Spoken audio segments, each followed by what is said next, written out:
Welcome to my YouTube channel the world of economics.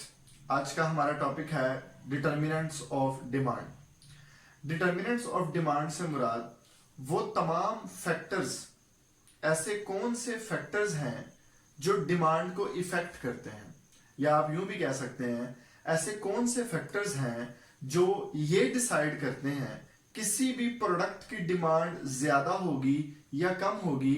वो इन तमाम factors के ऊपर डिपेंड करता है। उसके बारे में आज हम बात करेंगे, बारी बारी उनको हम एक्सप्लेन भी करेंगे। तो पहले पॉइंट से शुरू करते हैं। हमने सबसे पहला पॉइंट है हमारे पास डिमांड फंक्शन।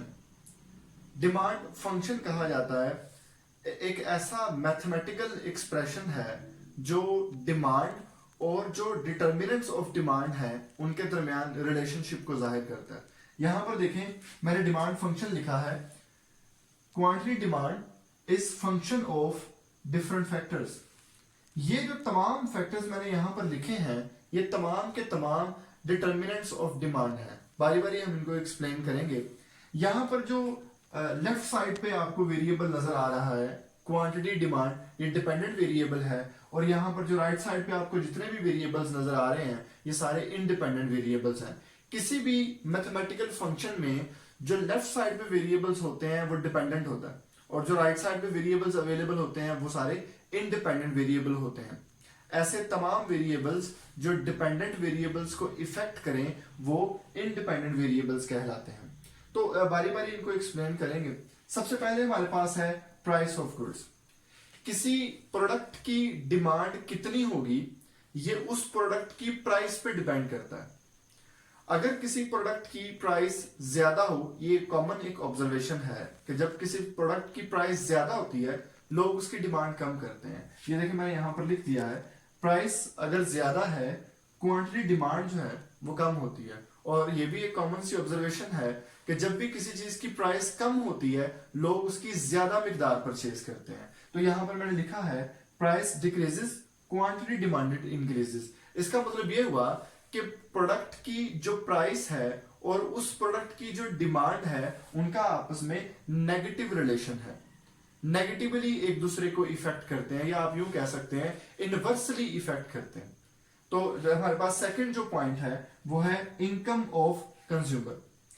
जो भी कंज्यूमर किसी प्रोडक्ट को परचेज करता है वो उसकी मिकदार ज्यादा परचेज करेगा या कम परचेज करेगा, ये डिपेंड करता है कंज्यूमर की इनकम पे। तो अगर आपकी इनकम ज्यादा है डेफिनेटली आप प्रोडक्ट की डिमांड ज्यादा करेंगे, और अगर आपकी इनकम कम है तो आप उसकी प्रोडक्ट की डिमांड कम करेंगे। ऐसा नॉर्मल गुड्स के केस में होता है। नॉर्मल गुड्स ऐसी गुड्स को कहा जाता है which are demanded more when income is higher and which are demanded less when income is lower. तो इसकी डेफिनेशन भी यही है नॉर्मल गुड्स की। एक होती है इंफीरियर गुड्स। इंफीरियर गुड्स के केस में ऐसा नहीं होता। यहां पर जैसे मैंने लिखा है when income increases quantity demanded increases and when income decreases quantity demanded decreases. ऐसा नॉर्मल गुड्स के केस में होता है।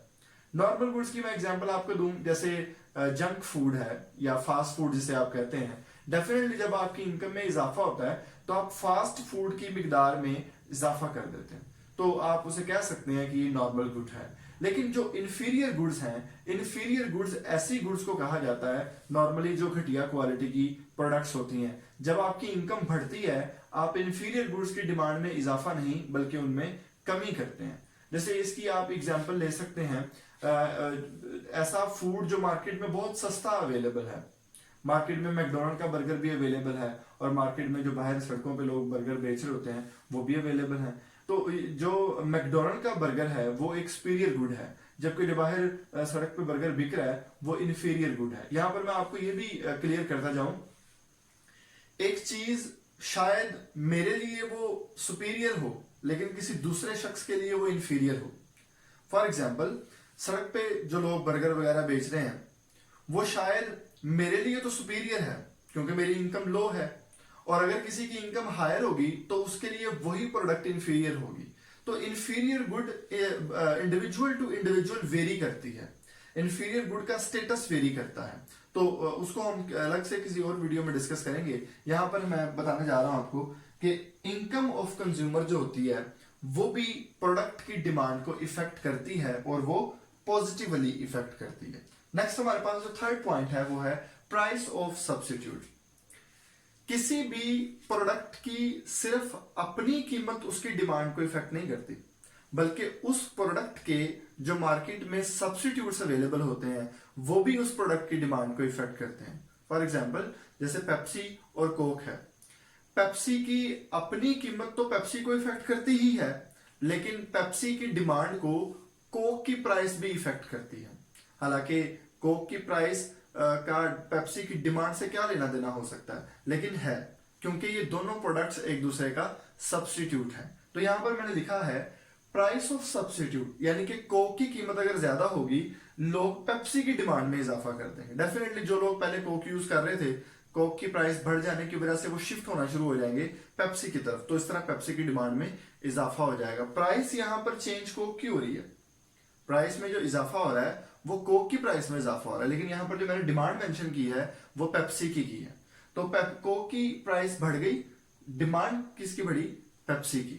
तो दोनों क्योंकि एक दूसरे का सब्स्टिट्यूट है। इसी तरह अगर कोक की प्राइस कम हो जाए, कोक की प्राइस कम हो जाए तो जो लोग पेप्सी यूज कर रहे थे वो शिफ्ट होना शुरू हो जाएंगे कोक की तरफ, और पेप्सी की डिमांड में क्या हो जाएगी?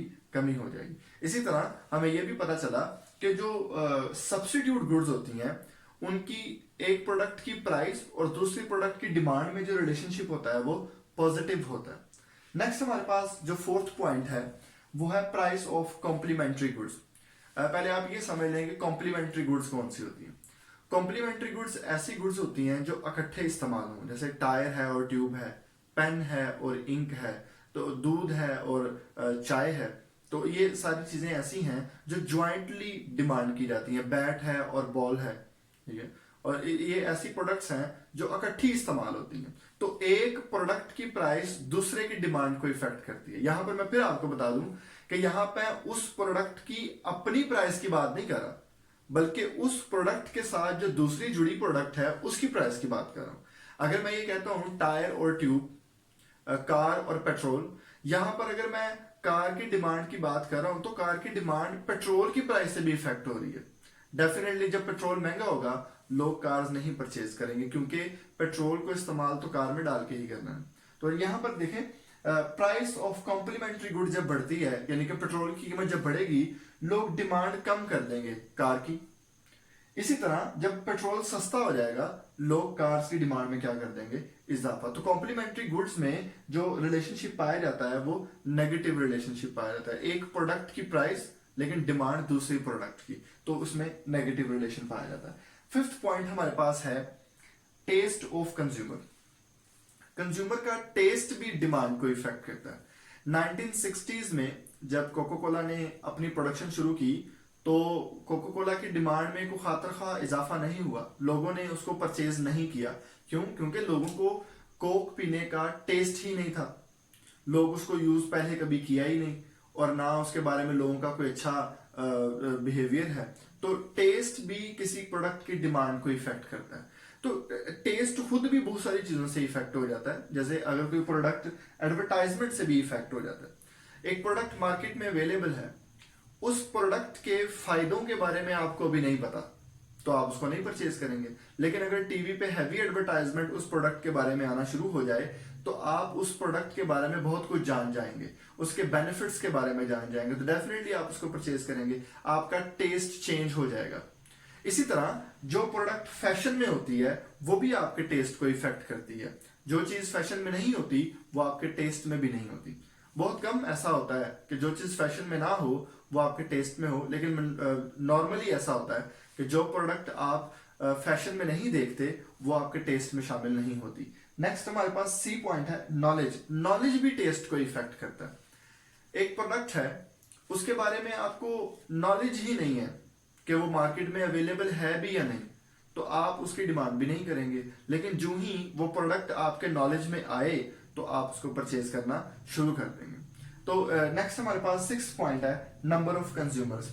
मार्केट में कंज्यूमर्स की तादाद कितनी है ये भी डिमांड को इफेक्ट करता है।